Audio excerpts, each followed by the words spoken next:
Quick question.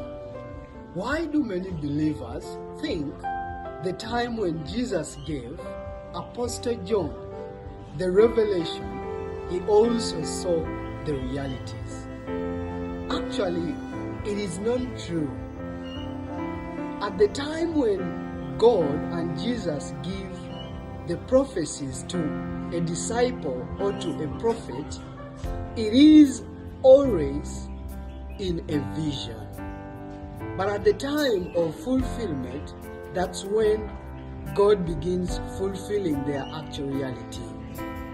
At the time of fulfillment, it's not the same person who received the vision that appears, but God chooses another person to see and hear all the realities that are being fulfilled.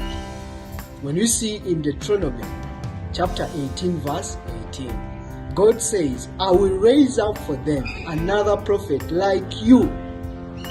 What does that mean? At the time of fulfillment, God raises up another person like the one who was there at the time of prophecy. But at the time of prophecy, God gives a vision. Even Apostle John was actually given a vision 2,000 years ago. When you see in Isaiah chapter 29 verse 11, God says, this whole vision to you is the word sealed in the scroll. Even when you give it to someone who is able to read, they will tell you they can't because it is sealed. Even if you give it to someone who cannot read, they will still give an excuse that they don't know how to read.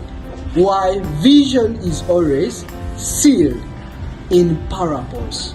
But at the time of fulfillment, that's the time when God chooses a promised flesh and He gives the understanding to this promised flesh and shows him the realities, and He uses that promised flesh to testify those realities to that generation that appears at the time of fulfillment.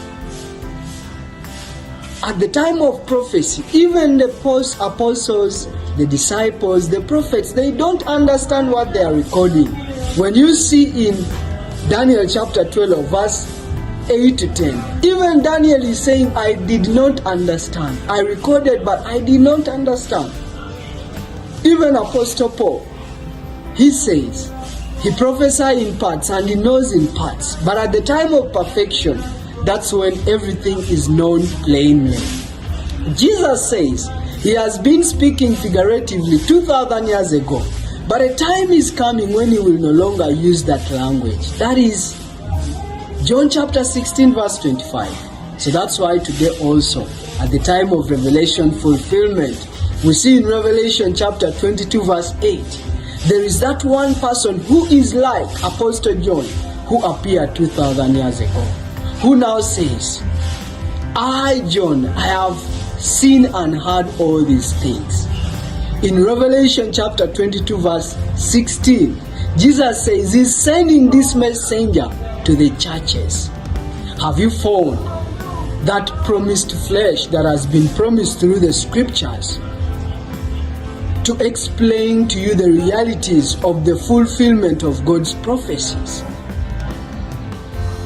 Because if today as believers we do not find that promised flesh, we shall not be in position to act according to the word of God. And if we are not able to act according to the word of God, then surely we cannot receive a promised blessing. In Revelation chapter 1 verse 3, he who is blessed is the one who keeps the words of the prophecy of this book without adding on them or subtracting on them. But we can only keep them when we get the understanding of these prophecies from that promised flesh that appears at the time of fulfillment. It's a quick question with a deeper understanding.